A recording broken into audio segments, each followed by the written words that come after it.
Before Class 1407 can soar above the Texoma skies in the T-6, they have to hit the books first. That they gain in the academic phase of training really will set the stage for the rest of it, because once they start flying and when they hit the flight line, they're going to be so task saturated and so busy that they can never go back and catch up on that very effectively. It is a little under a week long going through Aerophys.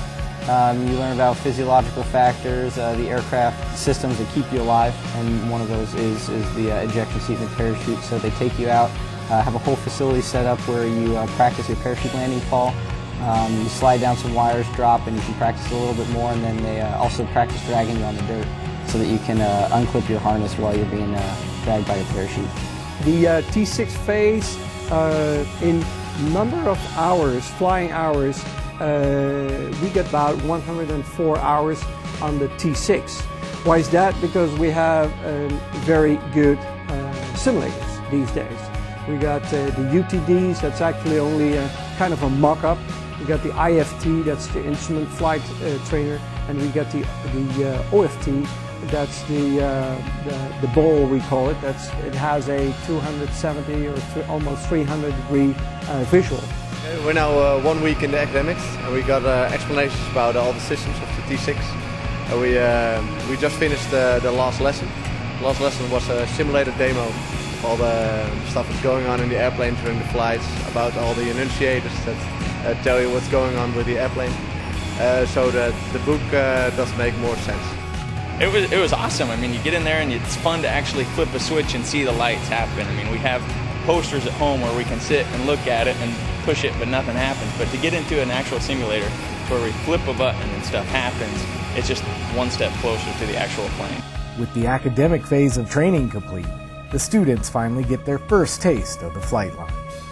Typically on day one, when we start doing dollar rides, so their first ride in their first flight in the T6, they're usually pretty excited and usually pretty relaxed, a little bit nervous because they've never been in the aircraft before, but the expectations are so low that as long as they can start the engine and get us taxied out there, then that's pretty much all we're looking for. Just excited.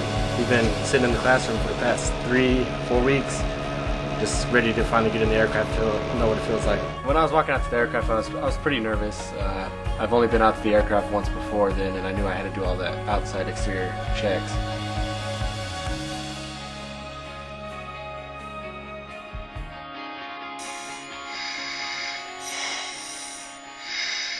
After just a few weeks in the T6, the students are put to the test making their first solo flights.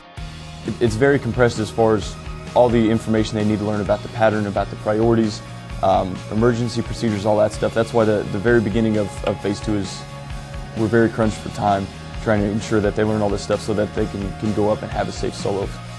How nervous are you?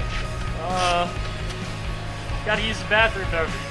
We shut the engine now, and my PO was trying to give me some advices how to face the different situation. Just the last tip that a great IP can give you. Because we don't have wings, but we are going solo. So a pilot without wings. So you need some wings, and he was giving me his wings. I was a pilot in that moment.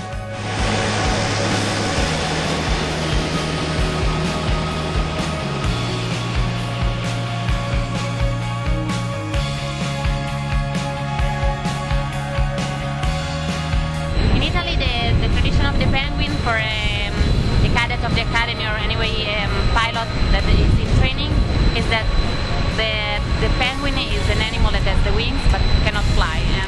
Another long-standing tradition is after the initial solo, being thrown in the dunk tank.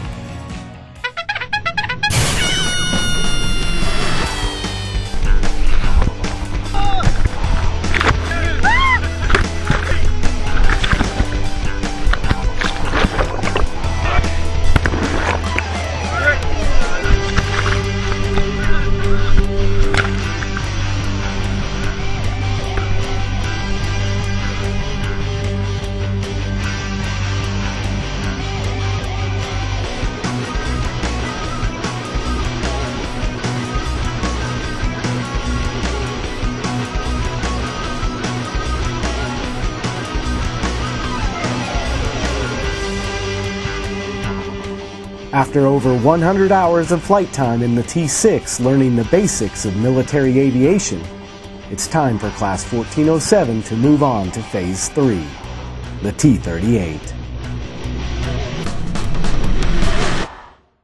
On the next episode of Experience ENJJPT, Class 1407 instructor pilots dish on the experience of teaching pilots.